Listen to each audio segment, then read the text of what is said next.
How difficult is it trying to run an organization when demands are ever increasing and budgets are ever shrinking? I guess in a way that's the public service challenge in the UK as a whole.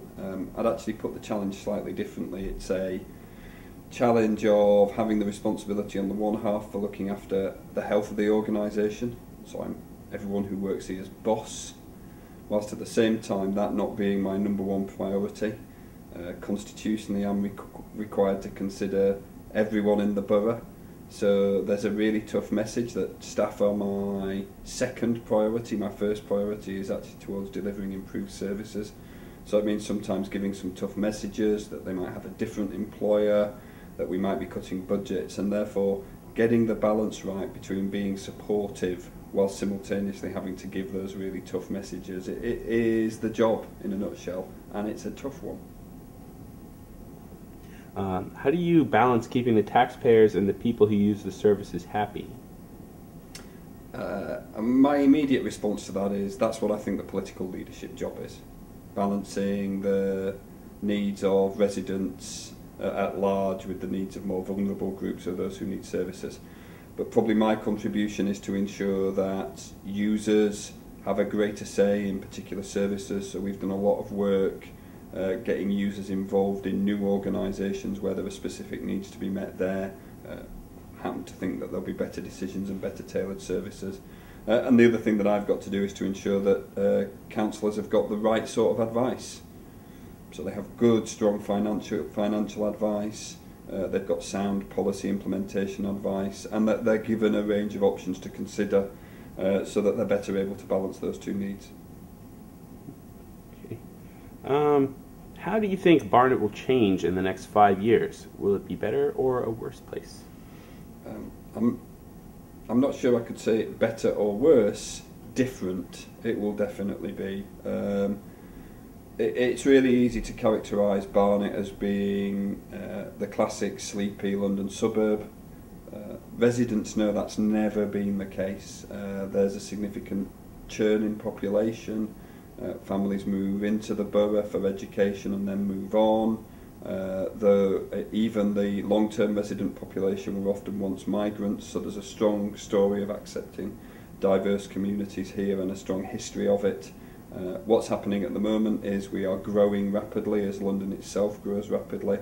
There's a lot of development, particularly down the west of the borough, and I guess my challenge is ensuring that that development is of the quality of the excellent suburbs that we're well known for. So there's something about ensuring that as everything changes, we hold on to those things that are really, really important.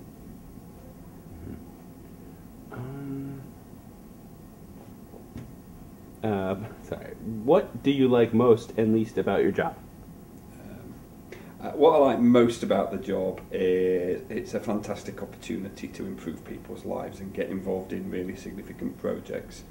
So, you know, when I look back at the things that the council's been involved in the last 2 or 3 years, it reaches right from the relocation of a university into the borough with all the opportunities that that affords, building new schools, a programme of intervention into more troubled families in the borough where we're able to demonstrate we've turned people's lives around, and being able to get involved in that sort of stuff is absolutely fantastic, and support the professionals who actually do the work on the front line. What I like least is the pace. I'm really frustrated that things can't happen more quickly, and I guess people who work directly for me or who've heard me talk will know that a common theme of mine is we can't be complacent and we need to up the pace, and I get quite irritated when that doesn't happen. Right. And what would you most like to change in Barnet? Ooh, that's a really difficult question. I guess one of the things in Barnet is that many people move here because of aspiration, for their families, for the way they want to live their lives. It's a great borough with green, open spaces, easy access into the jobs in central London, and also really, really good schools. But there's a group of people who don't share in that success, and particularly a group of young people who, despite having been through our education system, despite all of those advantages, not in employment, don't have any work, don't have any training, And for me, there's something about why are we failing that quite small group of people, and what can we do to turn around their lives so that they share in everything else that Barnet's got to offer. Okay. You mentioned that you like doing helping out with things that, or helping implement things that are important to the residents. What sort of things are important to the residents? So that's a question with a number of answers. There's a straightforward taxpayer answer, which is that from the survey work that we do and the consultation work that we do, residents want a council that picks up their rubbish, provides decent schools and a safe environment with good road surfaces that they feel confident in, and it does that pretty slickly and straightforwardly and doesn't feel pretty heavyweight, and so a kind of low cost efficient version of that is important to the people of Barnet.